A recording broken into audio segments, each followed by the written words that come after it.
The morning sun burned hot against the concrete runway, rising like a torch over the base. Heat shimmered in waves, distorting the air above the silent F-16 parked in the center of the tarmac. The jet should have been screaming to life, its engine thundering, but instead it sat there like a lifeless monument. Panels were open along its body, cables draped across the ground, and technicians buzzed around it in frustration. Their voices cracked with irritation, their movements sharp and desperate. Nothing they tried seemed to work. Colonel Matthews' orders had been clear. That bird had to fly in 72 hours for an international exercise. Chinese generals were coming, politicians were watching, and careers were suddenly tethered to a machine that refused to breathe. Sweat rolled down brows as commands barked back and forth. Reboot this, check that, try again. Each failure echoed louder than the last. Inside the main corridor that ran parallel to the runway, where the air conditioning hummed against the rising heat, a man pushed a mop in silence. His name was Eli Carter, though most on the base only knew him as Eli, the janitor. 62 years old, his once broad shoulders had thinned, but he still moved with a deliberate straightness, his spine aligned like he was perpetually on parade. His uniform wasn't crisp flight gear or decorated blues. It was the faded gray of maintenance staff, a uniform designed to blend into the background. He blended well. People streamed past him, officers and recruits alike, not sparing him more than a glance. His mop bucket squeaked softly as he guided it with unhurried precision, his strokes smooth, his hands steady. To most, he was invisible, a shadow on polished floors. But for anyone who bothered to look closer, there was something off about him. His hands, large and scarred, didn't move like a janitor's. Every motion was assured, efficient, disciplined, like someone who had spent a lifetime making every second count. Through the tall windows overlooking the runway, Eli paused briefly, watching the crew swarm the grounded jet. His eyes lingered, not with idle curiosity, but with the sharp calculation of a man who had studied machines his entire life. He noted the way the crew fumbled with diagnostic cables, the unnecessary panel left open, the cycle of trial and error that was slowly breaking down morale. He noticed details others missed, the subtle discoloration near a connector, the rhythm of failed startups, the faint whine before silence. His gaze was technical, experienced, but he gave no sign of what he saw. With a small sigh, he lowered his eyes and kept mopping. At the far end of the hangar, Airman First Class Tasha Green leaned against a tool cart, her clipboard tucked under one arm. At 24, she was one of the youngest on the maintenance team, and she carried herself with careful precision.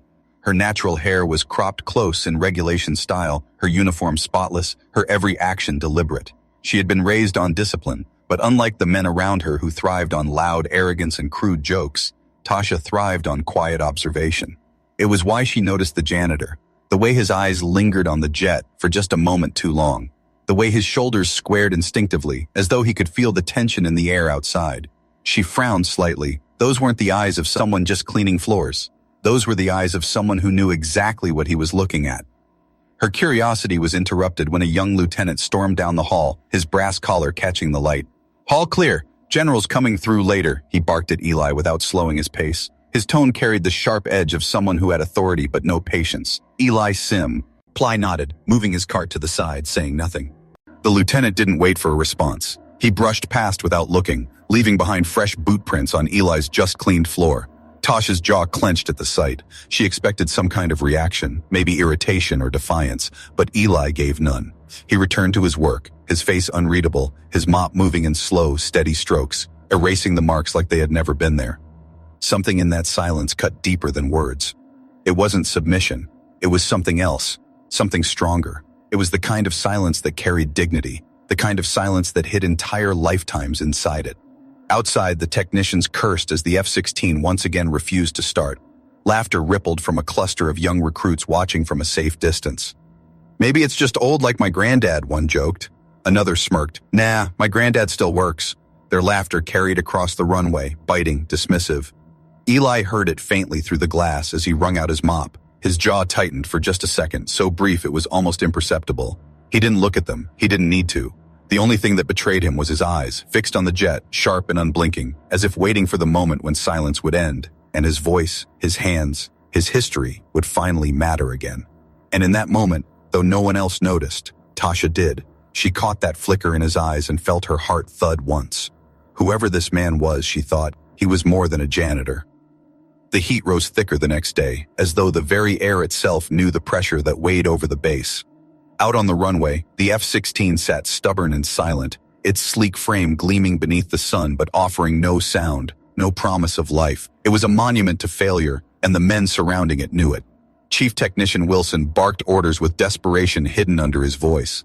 But the strain bled through. Diagnostic screens flashed red codes again and again, mocking them with errors that made no sense. A team of young recruits stood just outside the cordon, trading whispers and smirks. Each failed attempt fed their arrogance, each mutter of frustration from the seasoned crew, another chance for them to laugh. 4 days, Wilson muttered under his breath, clipboard trembling in his hands. 4 damn days and this bird still won't sing. Colonel James Matthews stood in his office above the hangar, watching through reinforced glass. His tall figure cut a sharp silhouette, arms clasped behind his back. He wasn't a man used to hearing excuses, nor was he a man willing to offer them. At 54, he had built his career not on sweat and battlefield grit, but on connections, polished words, and carefully managed appearances. To him, this wasn't about one broken jet. It was about what foreign generals would think when they landed tomorrow. It was about his own reputation. His aide, a nervous young lieutenant clutching a tablet, hurried in. "Sir, Congressman Harrington is asking for a readiness update. He's already—" Matthews cut him off with a glare sharp enough to silence him. "Tell them everything is on schedule." "But sir, the jet will be operational by tomorrow," Matthews snapped. "Now get Wilson in here."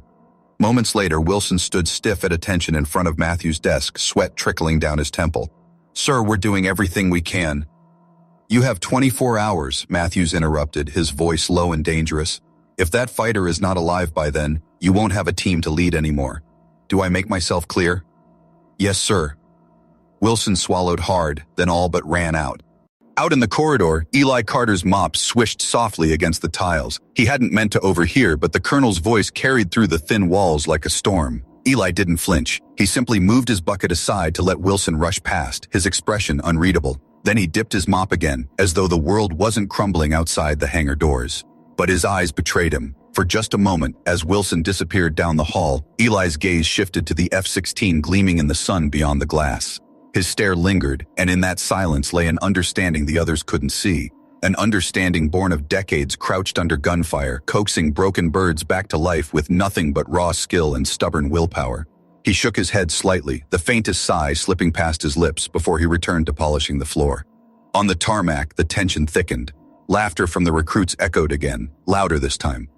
"Maybe it just wants to retire," one shouted. "It looks like it's already collecting a pension." Their voices carried, shameless, until they turned into sharp little knives. Not far away, Tasha Green stood stiff near the tool station. Her clipboard was clutched so tightly in her hands the edges cut into her palms. She wanted to snap back to silence their arrogance, but she knew what would happen if she spoke, so she didn't. Instead, she looked across the runway, past the scurrying technicians, past the stubborn jet, and caught sight of Eli. He was standing in the shadow of the hangar door now, mop in hand, his eyes fixed not on the recruits, not even on the colonel pacing in the tower above, but on the aircraft itself. The way he watched it, the way his gaze seemed to see through the panels and wires chilled her. It wasn't curiosity, it was recognition. A thought flickered in her mind, wild, dangerous, impossible. She pushed it, away as quickly as it came, and yet the longer she looked at him, the more the thought returned. This man knows. She had no proof, no rank to back up the suspicion, only instinct. But in that moment, as Colonel Matthews barked orders over the comms and the technicians sweated through their shirts, Airman First Class Tasha Green couldn't shake the feeling that the fate of the entire base didn't rest with the colonel or Wilson or Thompson's crew. It rested with the quiet janitor who pushed a mop like it was a weapon and stared at a dead jet like it was an old friend. The night had barely cooled the base. Floodlights cast long, harsh beams across the runway, bouncing off the skin of the silent F-16 like it was a corpse under examination. The maintenance crew hadn't left the hangar all day. Their voices were hoarse from shouting, their eyes bloodshot from exhaustion. Every diagnostic code mocked them. Every failed reboot pushed the jet further into the realm of superstition, like it was cursed. Tasha Green sat at her station, hands folded over her lap, her eyes on the screens but her mind far away. She could still see the janitor's eyes. No, not a janitor's eyes. Eyes that knew machines, eyes that measured, tracked, remembered. They had unsettled her all day, burrowing under her skin, daring her to ask the question she shouldn't. When her shift ended, she didn't head to quarters. Instead, she slipped into the quiet hum of the information systems office. The place smelled faintly of coffee and dust, the overhead lights buzzing in protest at being left on too long. She closed the door gently behind her, her pulse already quickening. Her fingers hesitated over the keyboard before typing the name, Elijah Carter. The database spit out dozens of results. Too many. She narrowed it. Air Force. Another filter. Technical sergeant and above. Her breath caught. There it was. A file flagged in red. Classified. The screen taunted her with a wall she wasn't supposed to climb. Her clearance wasn't high enough. One wrong keystroke, and she'd be answering to military police. She sat back, heart racing. She couldn't access it directly, but she wasn't out of options. She opened a different window and searched public records instead. Old newsprint scans appeared, grainy black and white photos, yellowed headlines that smelled of another era. Air Force Technical Team receives unit citation. Her eyes scanned down the column until they froze on the back row of a group photo. Younger, broader, but unmistakable. That posture, that jawline, that same steady gaze. Elijah Carter. She clicked another. Master Sergeant Carter commended for aircraft recovery. Most of it was redacted, black bars blotting out details, but fragments broke through like sunlight through cracks. Extraordinary technical innovation, under intense enemy fire, saved both aircraft and crew. Her pulse thundered in her ears. This wasn't a janitor. This was a man who had saved lives in places no one would ever speak of out loud. This was a man the Air Force had once called a hero. She found another record, older still, an honor board listing recipients of the Distinguished Flying Cross in 1992. His name was there, buried among dozens, but hers was the only pair of eyes tonight reading it. The citation was heavily redacted, but she saw enough. Hydraulic failure, unprecedented field repair, enemy territory. The air felt heavy in the small office. She leaned back, her chair creaking under her, eyes wide. How did a man like that end up pushing a mop? The door creaked open suddenly. Green, what are you doing here so early? Her blood went cold. Sergeant Willis stood in the doorway, coffee steaming in his hand. She fumbled for an excuse. Just getting a head start on the day, sir. He eyed her for a long moment, then shrugged. Fine. Do me a favor and help with the inventory check. The tool cart was a mess yesterday. Yes, sir, she said quickly, closing the browser windows with trembling fingers. As he walked away, she cast one last glance at the search results. His name, his photo, the ghost of a past life glowing back at her through the screen. When she stepped into the hallway, the cool air hit her face, but it didn't slow the pounding in her chest. She tried to steady her breathing, but the truth had already taken hold. The man mopping floors on this base wasn't just anyone. He was Master Sergeant Elijah Carter, a legend buried alive in silence. And she was the only one who knew it. The base had quieted under the cloak of night. Floodlights hummed across empty pavement, their cones of pale yellow cutting long shadows against the hangar walls. Security jeeps rolled past at steady intervals, headlights sweeping the ground like search beams. The silence was heavy, broken only by the distant thrum of generators and the occasional bark of a guard's radio. Inside his small apartment, Eli Carter sat alone at the kitchen table. The room smelled faintly of soap and old coffee, bare walls echoing the simplicity of a life stripped down to necessity. Before him lay a weathered wooden box. His hands, scarred, steady, larger than the box itself, rested on the lid as if the weight of his past pressed down through it. Finally, he opened it. Inside were faded photographs, patches frayed at the edges, and a small leather-bound notebook whose pages had yellowed with time. He flipped to a section filled with diagrams and handwritten notes, sketches of electrical systems annotated with his own shorthand. And his finger stopped at one drawing, an F-16's wiring grid. Lines and arrows connecting places most would never think to touch. For a moment, his eyes clouded, and a memory rose unbidden.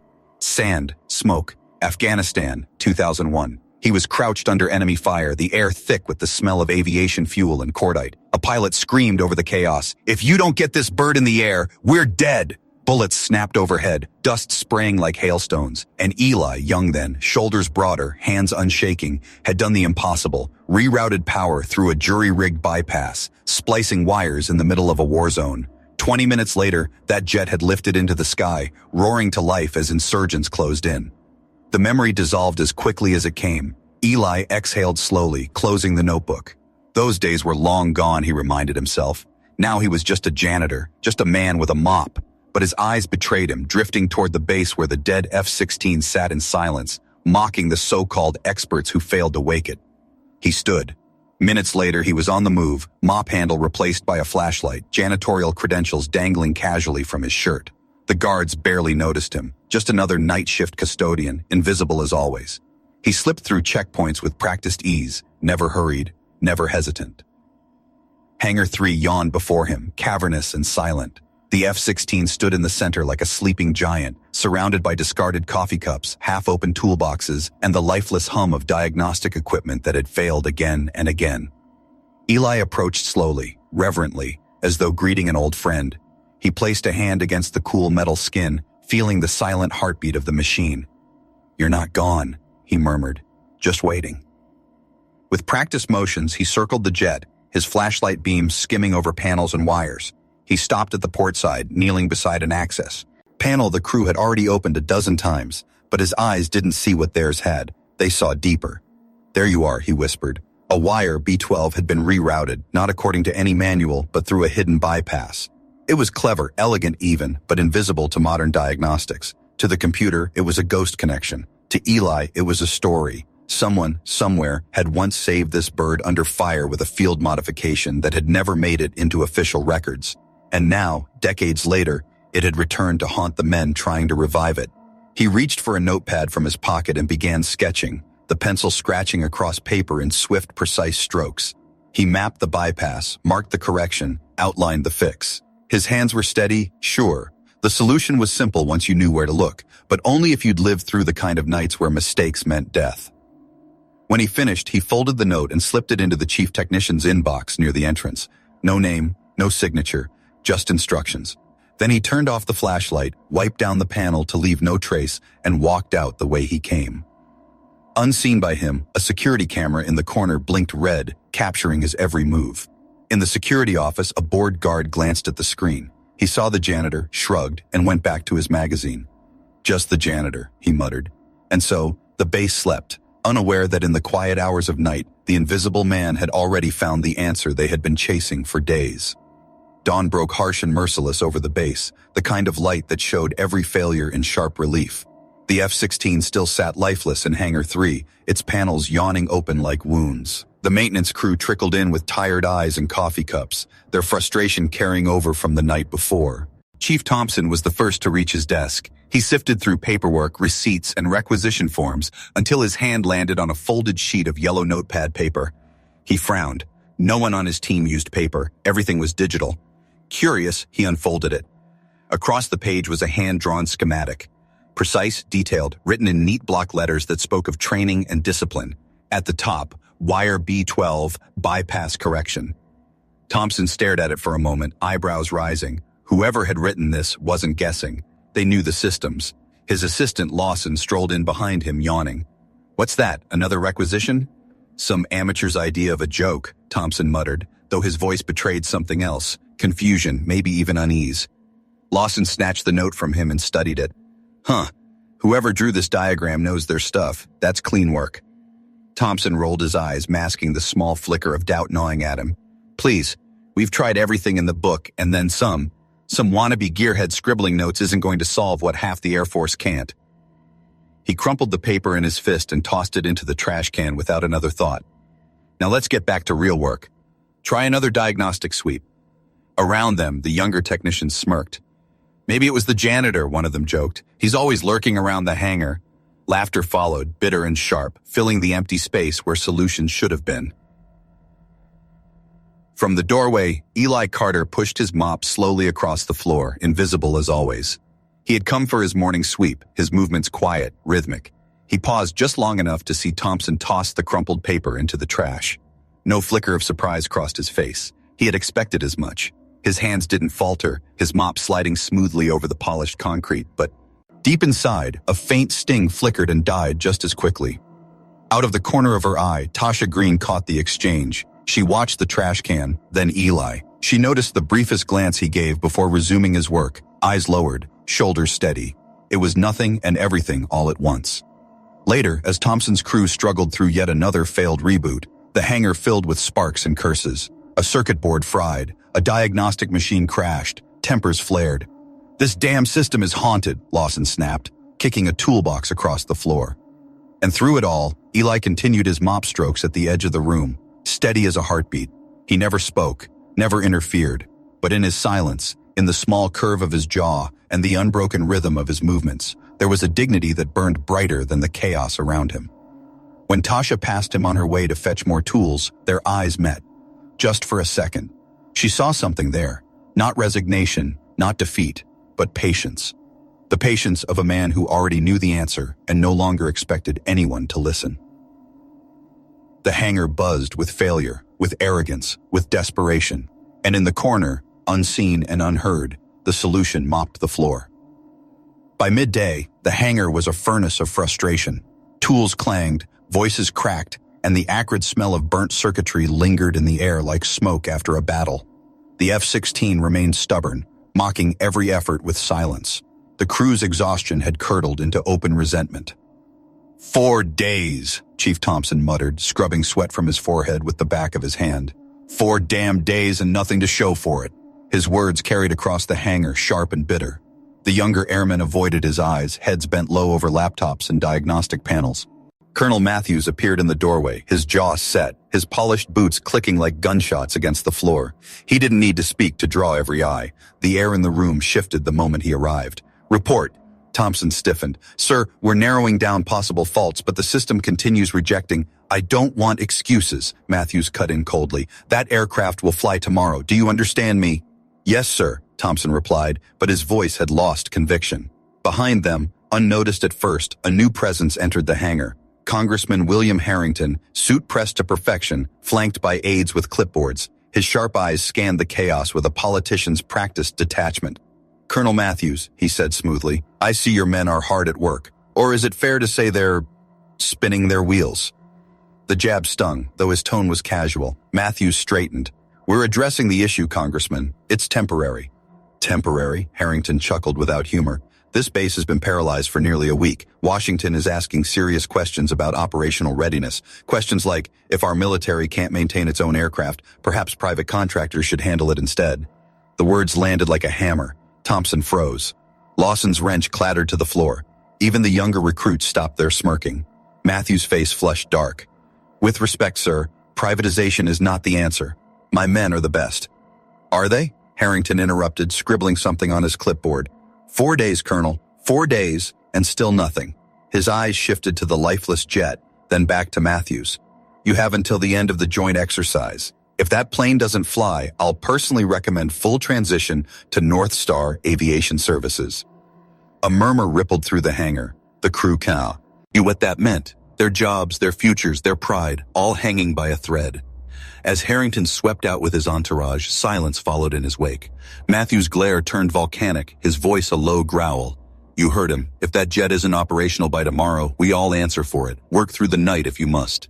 The team scattered, moving faster but not better, their hands shaking with pressure. Mistakes would multiply now. Everyone knew it. At the far end of the hangar, Eli Carter had slipped in quietly, his mop bucket rolling softly over the concrete. He was invisible, as always. He pushed the mop, slow and steady, though his ears had caught every word. His face betrayed nothing, but inside he felt the heat rising, the kind that wasn't from the sun, the kind that came from watching arrogance grind men into panic while the answer sat right under their noses. Tasha, standing near the tool cart, glanced at Eli again. His eyes flicked briefly toward the open panels of the F-16 just for a heartbeat before returning to the floor. She knew what she saw, and her gut told her something dangerous. If anyone was going to save that jet, it wasn't the colonel, it wasn't Thompson, and it damn sure wasn't the congressman with his clipboard. It was the man with the mop. The sun had long since dropped behind the ridgeline, but Hangar 3 still pulsed with the frantic energy of failure. The crew worked like ghosts, faces pale under the harsh fluorescent lights. Diagnostic screens glowed red with endless errors, coffee cups stacked like sandbags against exhaustion. Thompson barked orders, Lawson cursed under his breath, and still the F-16 refused to yield.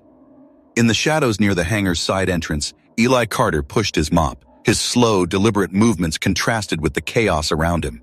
He looked like a man sweeping after a storm, invisible to the virus. A people whose future balanced on the edge of a single aircraft. His eyes flicked up once, taking in the jet with that same measured gaze before returning to the floor. Airman, First Class Tasha Green stood at her station, tools lined neatly beside her, but her mind wasn't on the aircraft, it was on him. Every time she tried to dismiss the thought, it came back stronger, the way he had studied the fighter as though he could see through its skin, the calm in his shoulders when everyone else rattled under pressure, the scars she'd glimpsed earlier on his forearm, burns that didn't come from janitorial work. By the time her shift ended, she knew she couldn't ignore it any longer. She waited until the hangar quieted, until the crew dispersed for a midnight meal, then slipped into the base archives. The place smelled of paper and ink, a forgotten world of steel filing cabinets and glowing terminals. She logged in with her clearance and began searching. Elijah Carter. Dozens of hits filled the screen. She filtered, narrowed, refined, then her breath caught. Operation Black Comet. A file so heavily redacted it was almost useless, but one line stood out. MSG E. Carter, Essential Technical Personnel. Her hands trembled as she clicked deeper. Commendation reports scrolled past, each one veiled by thick black censorship bars, but fragments slipped through like sparks in the dark. Innovative field repair, under hostile fire, saved aircraft and crew, highest level of technical expertise witnessed. Another document mentioned a distinguished flying cross. She followed the trail, finding his name etched in faded ink on an honor roll.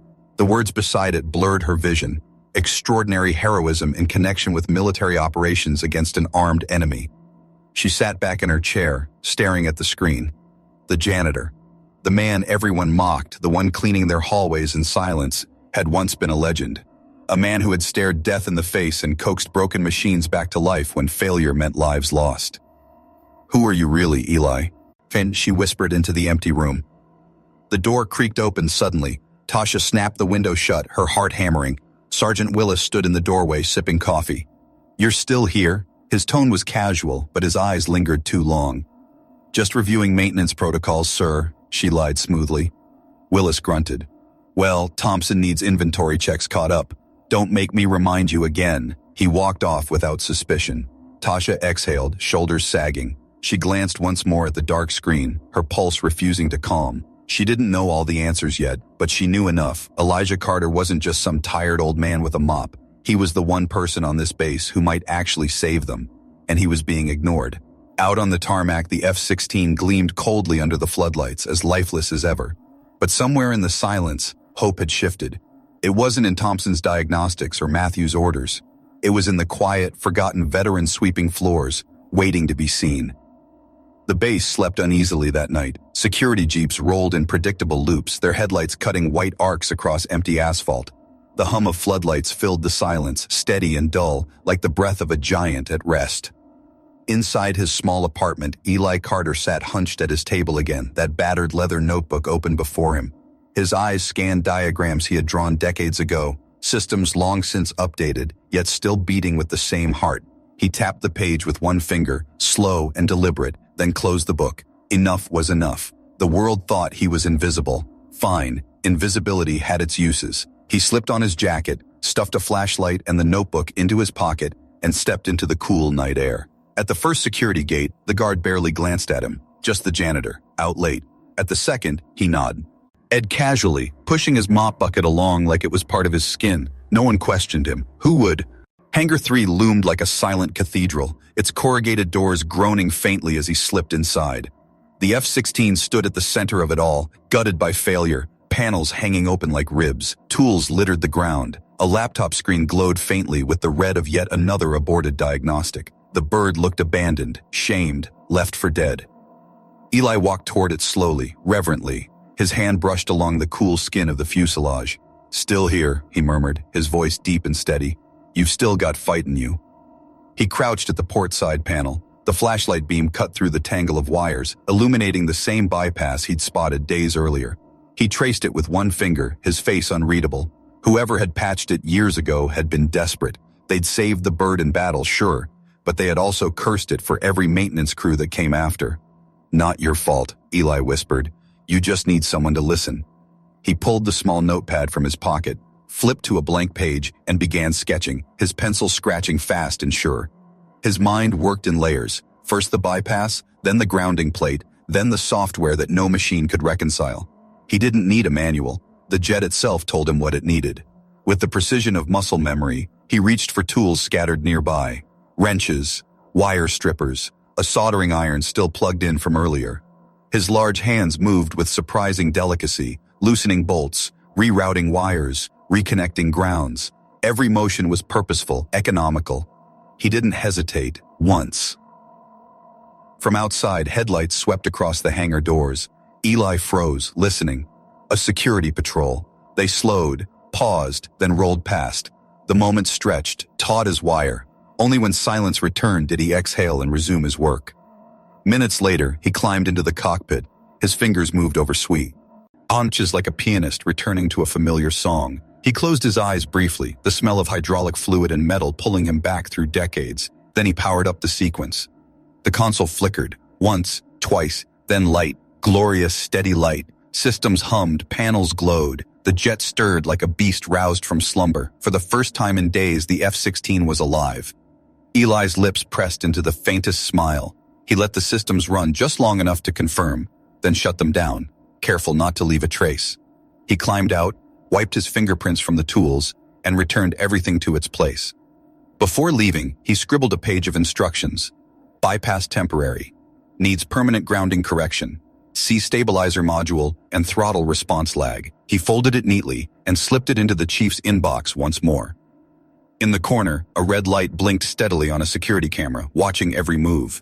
In the control room, a guard glanced at the feed, saw the janitor's familiar figure working quietly, and looked away. Just Carter, he muttered, turning back to his magazine. By the time the base awoke, Eli would be long gone, mop bucket in hand, invisible again. But the dead jet was no longer dead. It had breathed under his touch, and he knew it was ready to fly.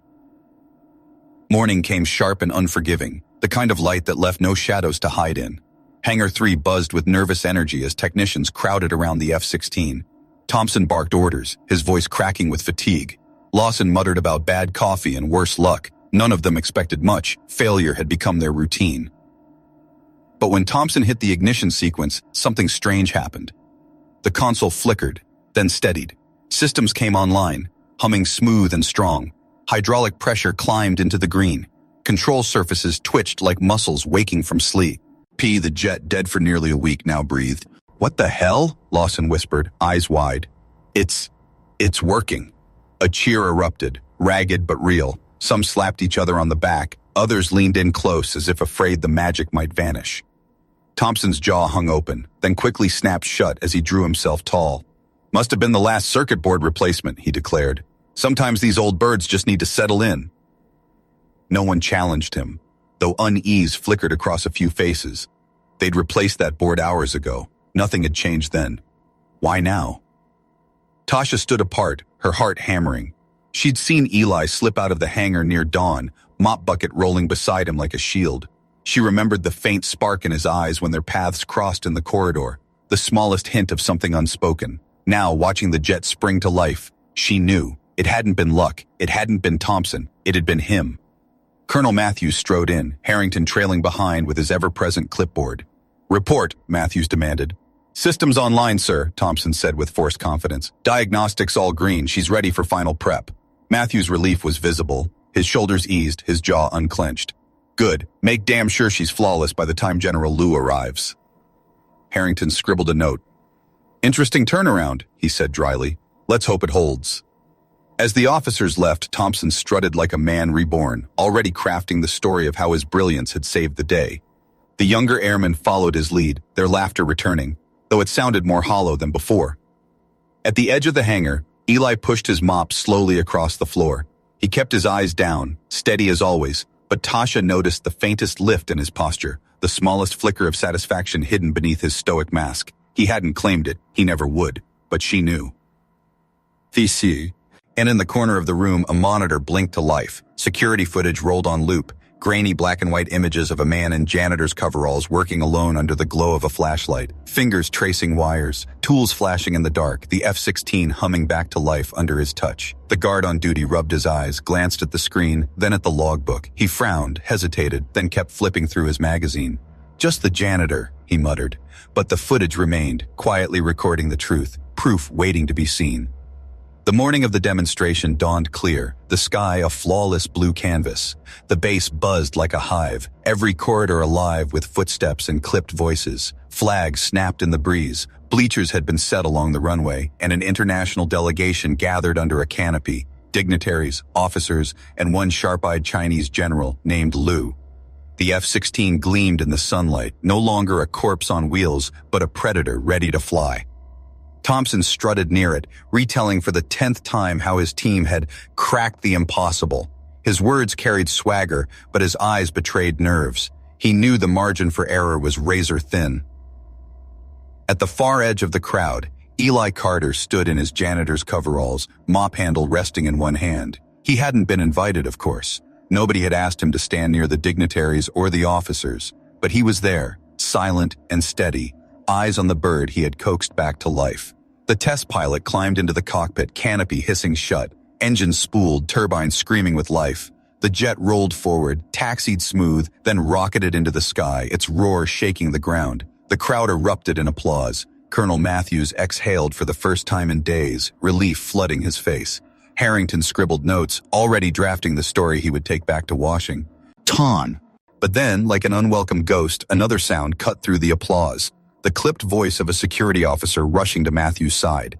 He held out a tablet, screen glowing. "Sir, surveillance footage from Hangar 3 last night. You'll want to see this." Matthews scowled, irritated by the interruption, but one glance at the screen drained the color from his face. The crowd quieted as whispers spread. On the tablet, grainy footage rolled. Eli Carter, alone in the dead of night, flashlight in one hand, tools in the other, working with calm precision. The moment the F-16 had awakened under his touch. A ripple passed through the delegation. Thompson's smirk collapsed. Lawson's face went pale. The air itself seemed to thicken as every eye turned, not toward Matthews, not toward Thompson, but toward the janitor standing quietly at the edge of the crowd. Matthews' voice cracked as he tried to recover. That man, he had no authorization. He jeopardized. But General Liu stepped forward, his gaze locked on Eli. His expression softened, something flickering in his eyes. Recognition. He walked toward him slowly, deliberately, every step heavy with meaning. When he stopped, the crowd held its breath. "Is your name Elijah Carter?" Liu asked, his English precise. Eli straightened, spine rigid as it had been in uniform. "Yes, sir." The general's lips curved into the faintest smile, and then, to the shock of everyone present, he lifted his hand in a crisp military salute. Gasps rippled through the crowd. Matthews froze, mouth open. Tasha, watching from the sidelines, felt her throat tighten.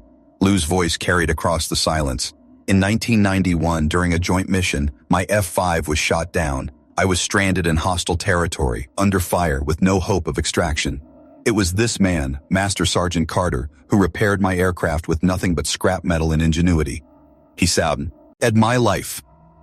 The base fell silent, reverent.